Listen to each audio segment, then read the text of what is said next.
Hello, everybody. I'm Peter Young, and welcome again to Picton, Ontario, for our annual coverage of the LAUTERBACH Gold Cup. You know, we've been covering this event for many, many years, and every year it seems that the boats get faster, the crowds get larger, and the races get more exciting. So it should be a great weekend. Joining us again on our coverage this year is one of Canada's premier drivers of days gone by, Don McDonald. And boy, you've seen it all. You know the changes that have been made here. Since 1927, there's been quite a few changes, Peter. I guess that was before you were born, probably, when they're racing hydroplanes. How about the changes this year that you've noticed? The changes this year, every year they get faster. They're jumping 5, 8, 10 mile an hour every year this last few years, Peter, in speeds. Everybody talks about the LAUTERBACH boats as if they're the be-all and the end-all, are they? Well, they have been this last year or so, but right behind us is a real hot number. That's a great boat. We'll talk about it in a few minutes. First, about the weather. Tell me, is it going to be a problem if it's cloudy and choppy out there? It's choppy. The cloud won't bother the boys, but it is rolling. The water is not at its very best and probably cut their speeds back 20 miles an hour. Well, you mentioned one of the boats, and I think it's time that we went from bow to stern, as it were, and show people exactly what these Gold Cup boats are really like. That's it. There's Ron Jones' boat. They're built in California. There's quite a few of them on the Grand Prix circuit. Not as many as the LAUTERBACHs, as you mentioned, but this boat is very, very fast, powered with a 500 cubic inch engine. It's a very fast boat. Don, that airfoil in the back makes it look like a racing car, not a boat. Well, that's an unusual thing. Les has had a few boats with those on the last few years. How successful they are, you'll have to ask Les about them, but they look very fancy, and they probably help keep the boat on the water. Similar to racing on the land in the cars, I see they came equipped with 3 motors. Well, Les has to use a lot of engines. He qualifies with one engine, then with a Chevrolet, and then he puts in that big Chrysler for the win, the final heat. An unusual feature about the boat having 3 engines like that, and I guess Les Brown, the owner of the boat with us right now, is the best man to describe that. When did you decide to do something like that? Well, when we leave Chicago area, we leave for a month. And you can't just pick parts up in any corner hardware store for these boats, so we take 3 engines. Considering what we have to go through, we go through 3 races, and we just have to have parts, and it's the best way to carry the parts, carry engines. I'll tell you one thing, you're the best looking crew I've ever seen. You've got matching everything from your trucks to your boats to your trailer, and it looks like you have a good deal of fun, too. It's the name of the game. Name of the game, really, Pete. We've been racing a long time, since about 1952. And we've ended up in a Grand Prix class here about 3-4 years ago, and we are having a lot of fun. Les, we wish you the best of luck in the races, and CTV's coverage of the LAUTERBACH Gold Cup will continue in a moment. Goodbye till Monday. Cutting out. Well, I'm moving out of here. Cutting out for some good times. I'm really glad I'm here. Canada's great tasting ale. What a beer to share. Me and the boys and our 50. Me and the boys and our beer. And as you can see, the pit area is alive with action as the drivers and crews prepare their boats for the final. This year there are 4 elimination heats, with the top 8 boats qualifying for the final, taking into account their combined time through their 2 heats. 3 heats have already taken place, so let's check the results. The first heat was won by James Kropfeld in Miss DANASH, number 855 out of Cincinnati. Second place, Art Asbury in number 11. In third place, Ken Brody in number 233, with Doug Clausen in number 6 finishing 4th. Heat number 2 won by veteran Tommy Deeth, number 200. Tom Baker right behind him, in fact only 0.2 seconds in number 247, a great finish. John Shaw was third in number 400, Billy Ireland 4th in number 12, and Richard Macpherson in number 7 was 5th. Heat number 3 marred by 2 spectacular crashes as thousands of dollars in machinery went to the bottom, but miraculously neither driver was seriously injured. First, Jimmy Auld of Brockville flipped the Olympiad on the backstretch. Then, number 50, Maurice Bellemare of Quebec totally disintegrated his boat right in front of the judges' stand. Jim Kropfeld in number 855, Miss DANASH, eventually won that twice-delayed race in a very slow time of 3:44, but he knew even that slow time would qualify him for the final. Bill Ireland of Trenton was second. Richard Macpherson in number 7 was well back in third. And long gone, GP number 4, driven by Kent Macphail, one of the pre-event favorites, once again didn't even make it to the starting line. The starting system for Grand Prix races is unique. 5 minutes before the race, a gun sounds. The drivers leave the pits for their warm-up laps, keeping an eye on this clock. Flaps visible for a quarter of a mile go down with 4, 3, and 2 minutes to go. 1 minute from race time. The last flap goes down, and the 60-second clock begins. The drivers jockey for lanes, and it's a mad dash to the start that has to be timed perfectly. Now, let's get right down to the action in heat number 4. And as you can see them jockeying for position, they'll try to find a lane. Look at that boat way out to the left. He'll be coming down right in front of the judges' stand. 15 seconds. It's Larry Lauterbach in 4:44, Tommy Baker in 2:47, Tom Deeth in 200, Art Asbury in 11, and Doug Clausen in 6. Let's watch the start. And there they go across the line. It's Lauterbach and Baker, and Don, I think they had a clean start. It looked like a good start. We'll see as they come in. The picture has not come down yet, and there has been, I think, a very clean start as they go into that first turn. Larry Lauterbach in 4:44, driving the Peanut out of Norfolk, Virginia, has the lead, and Tom Baker in 2:47 is right with him. Baker in the Deep Water Special. 2 Lauterbach boats running 1 and 2 right now. The rest of the field has Tommy Deeth, Art Asbury, and Doug Clausen, but right now let's concentrate on those first boats. Larry Lauterbach, who is driving the Peanut. That boat has just been bought by Guy Lafleur and will be driven in future by Bob Theoret. Right now, Larry Lauterbach in first place, but Tom Baker is right with him in the Deepwater Special.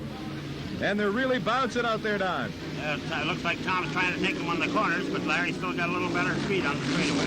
You can see that fin on the left side. That's what they use to control these big machines, and they've got their foot into it as they come right down in front of it. Tommy Baker trying to cut inside here. Lauterbach goes up high, and for this moment anyway, on the inside, Baker has the lead. We'll see if they go through the turn. And there it is, coming out of the turn it is. Tom Baker in the Deepwater Special, owned by Norm Lauterbach. And Baker, and there's Art Asbury, who is coming in third place right now. His boat seems to be riding pretty good in this rough stuff. That little boat is taking an awful beating, though, Peter. Awful beating, that rough water. Boy, bouncing it up and down that backstretch. Tommy Baker. He has been both a Canadian and national champion in the past. And look at how much water, I guess, he's made up on the second place boat. Larry Lauterbach just seems to be coasting at this moment. Baker it through the turn. He'll come down in front of us. Now Lauterbach comes up a little bit. In that spray, though, he can't even see the boat ahead of him. Larry knows he's going to qualify, so he's just taking it a little easier. The Deepwater Special, Tommy Baker. Now, don't forget, back in the pack, we still have Tommy Deeth in the Lauterbach Special, Art Asbury, and Doug Clausen of Barrie, 2 Canadians, rounding out that field of 5 boats.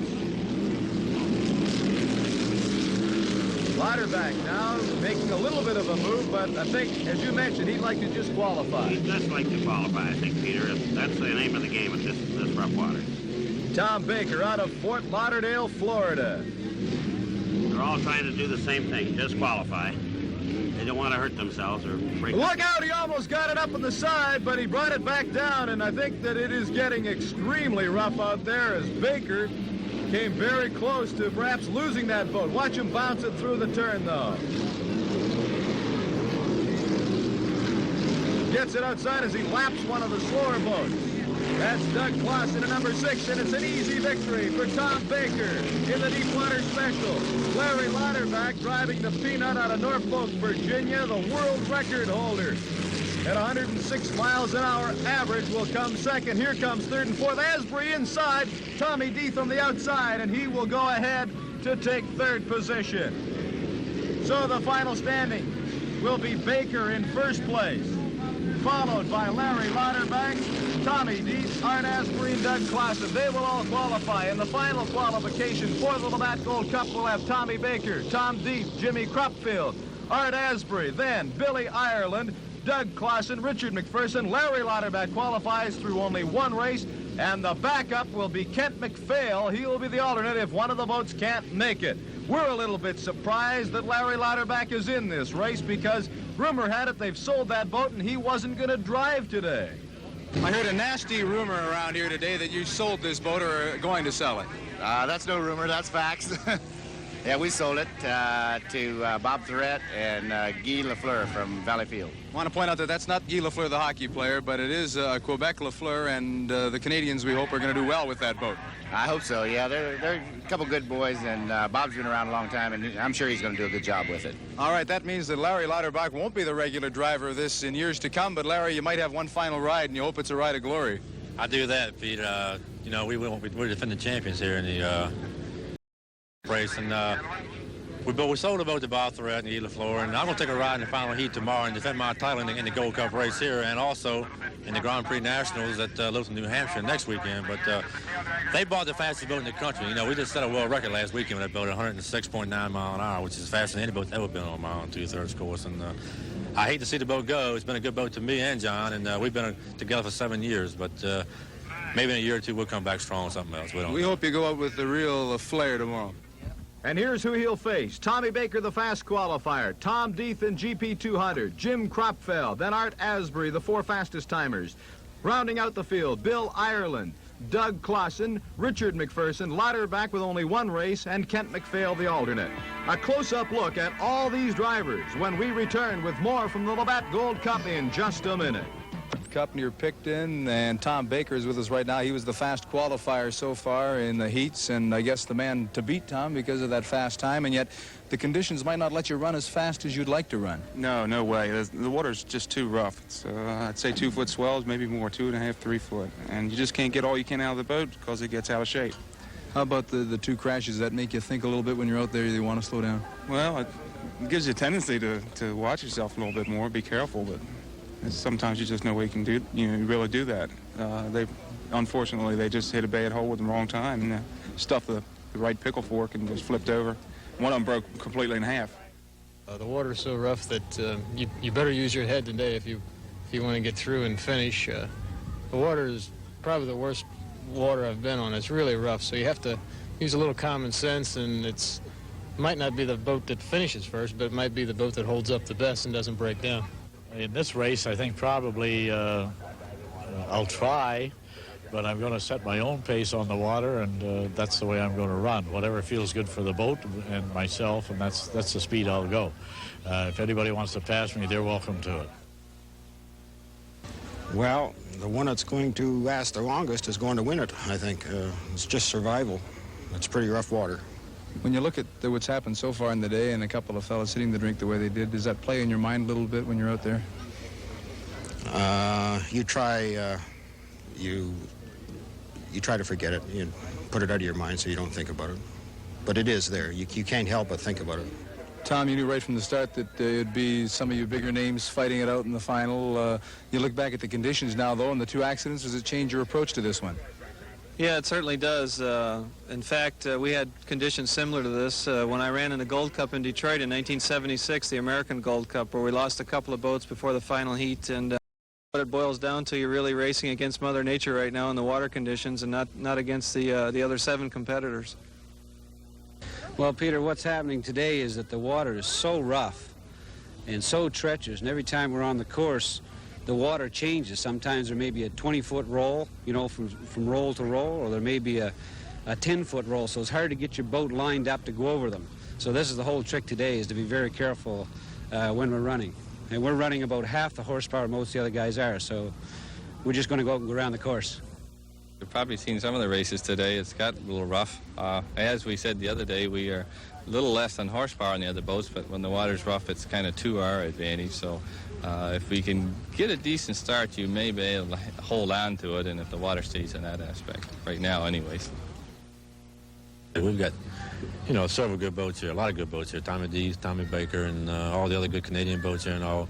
And for me to defend my title in this kind of water, it's just going to be a miracle, in my opinion. You know, the Peanut is running good. You know, yesterday we sat to qualifying because it was too rough. Today we came in, we made the final heat, and we're ready to go racing. But I don't want to damage the boat for next week's Nationals, so I'm just going to take it easy and do my best job I can do. Well, that's how 8 of the best in the world see this upcoming race. And before we get to the action of that, I'd like to just reminisce a little bit, if you'll allow me to, and talk about some of the things in this race, Don, I guess, that go back many, many years. highlights of your career, perhaps, things that you remember most about this area. Well, I started out young in the Picton area, Peter. I came down here probably about in the late 30s. And the Gold Cup started in 37, but they did have boat races previous to that. I started racing about 1927, and I'm getting a little long in the tooth for this sort of nonsense today, but Picton has always been a tremendous racing area. The Hayward Long Reach was named after Bobby Hayward, who was killed at Detroit in driving the Super Test. And this is where Canada really showed its supremacy in boat racing in the Hayward Long Reach. You look back over your career and you've had some great, great moments. Perhaps you could tell us about some of them. I've had some great moments. I've won pretty near everything in my class. I was North American champion and broke world's records and did practically everything in my class of boat racing. Who are some of the big names you raced against? Well, some of them are still here. You're just talking to Henry Lauterbach there. Him and I used to drive right bumper to bumper lots of times in the corners. And Tommy Deeth down there, and I raced with quite a bunch of these fellas that are still at it. Art Asbury and I put in many a circuit together. Did the fellas back in your heyday, were they as intense as the drivers are now? It seems to me they're really uptight before a race. Was it always that way? Well, no, it was a sort of a... Now it's developed, and you're talking $75,000, $100,000 for some of these boats, and it's got very professional in the last few years. Speeds have gone up, and everything's just moving faster. You know, over your long career, I'm sure that there have been many close calls, not only to yourself, but to people involved in the race. It is a dangerous sport, and I think that we have to emphasize to people that it's not just your Sunday boat rider out here. This is for real. We've had accidents here today, and I've had quite a few accidents myself. I landed up once at Expo 67, and that really finished my career. I think I spent 6 months in the Valleyfield Hospital. Well, I guess we'll have to wait and see if it is that age and experience or if it's that exuberance of the youthful drivers that wins today when we get back with the Labatt's Gold Cup.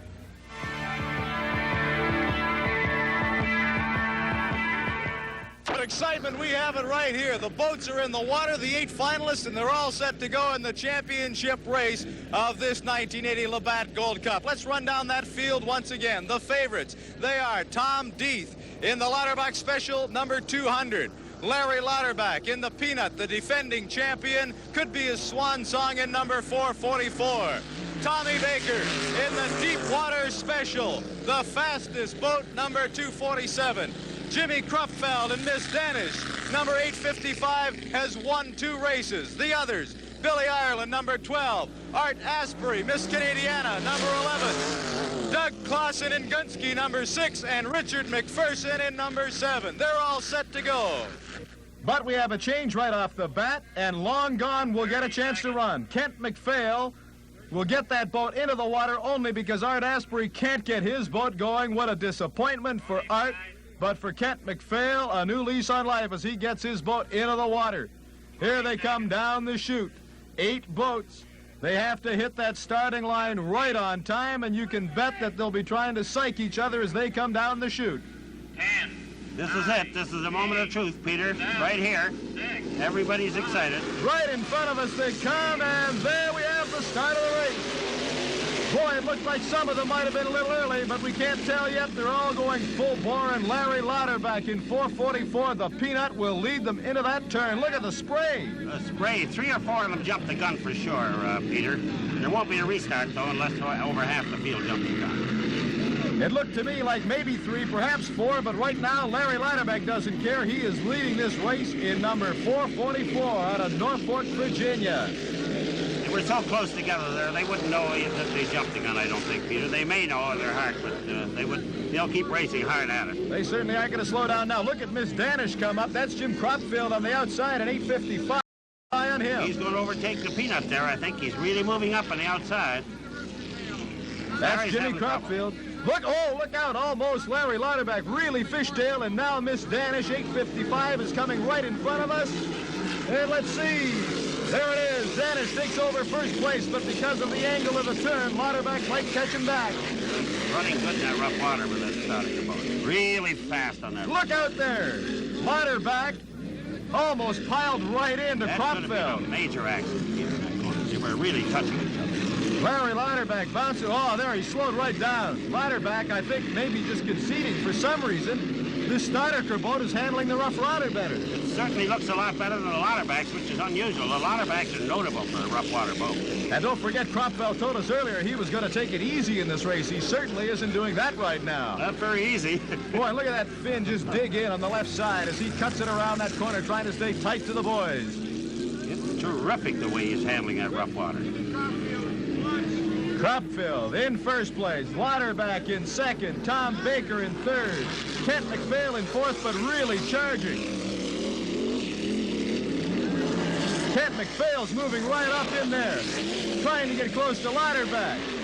Long Gone making his move. Long Gone looks good in the rough water, too. The pickle forks or cab-over boats look real good in that rough water. Kent Macphail really charging. There it comes. And Kent Macphail has taken over second place. He's passed Larry Lauterbach and Tom Baker. There's the leader, Jim Kropfeld, and he is just out for a Sunday drive at about 160 miles an hour.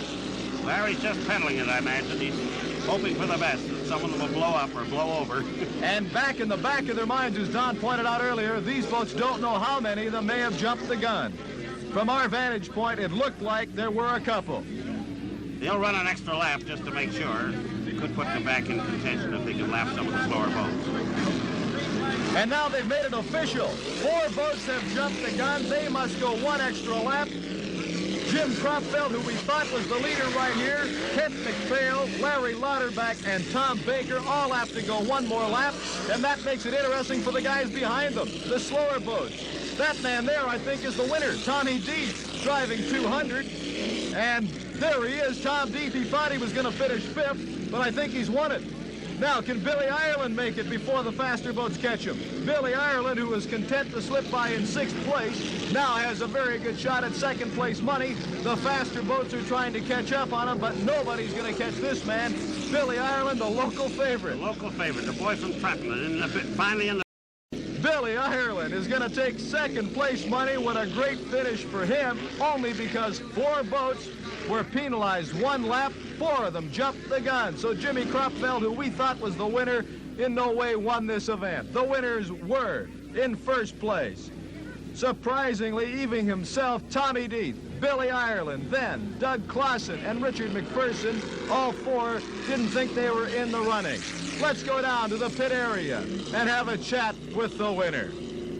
Well, before the race, we said that the cagey old veteran might have some tricks up his sleeve, and I guess it was just a stopwatch, Tom, that helped you in this one. Yeah, that's. I thought as rough as the water was, the only chance I had to get to the first turn first with some of the boats that can run a little better in the rougher water was to get everybody up to the line a little bit early. I really didn't mean for them to jump the gun, but I knew I could out-drag race them to the first turn, and I figured if I could come out of there first, they might have a hard time catching me. But as it was, it worked twofold because quite a few of them jumped the gun.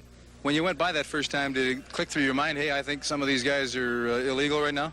Oh, I knew that after I made my start that there was at least 1 or 2 boats that were illegal as far as the start goes, and I just tried to run as fast as I could for the water conditions that were out there. A lot of people on your crew, I'm sure you'd like to thank, including the owner here. Oh, yes. Don Ryan and Sonny, who works real hard on it, and Scott.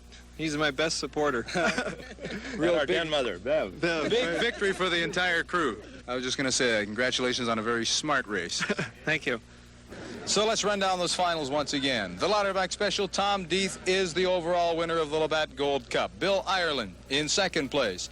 Doug Clausen was 3rd, and Richard Macpherson was 4th. So as Mark Horsford of Labatt behind us presents the Gold Cup to the winner, Tommy Dietz. Don, it was a sensational day and a great final. It was a great day. We had a tremendous amount of racing despite all the accidents and the bad weather and everything else. It's just a super day. Boy, as a veteran such as yourself, the strategy that Tommy employed in that final was spectacular. I think he conned them a little bit. I think he did. I think he suckered them a little bit. He just stepped on it and then backed off, and the 3 of them jumped the gun, unfortunately. It was a tremendous race to watch, so. And it's good for a couple of the young Canadians. Billy Ireland, I know, was the most excited person in this place. He doesn't care if he won. He got in the money. Tremendous for Bill Ireland. He's very underpowered, as you know, in this bunch, and 2 or 3 of them getting disqualified for jumping the gun. It just left Bill in a super spot, and picking up 2nd spot for a local fellow from Trenton is really something. So there it is. Tommy Dietz is the winner of the Labatt Gold Cup, and on behalf of Don McDonald, this is Peter Young saying good afternoon from Picton.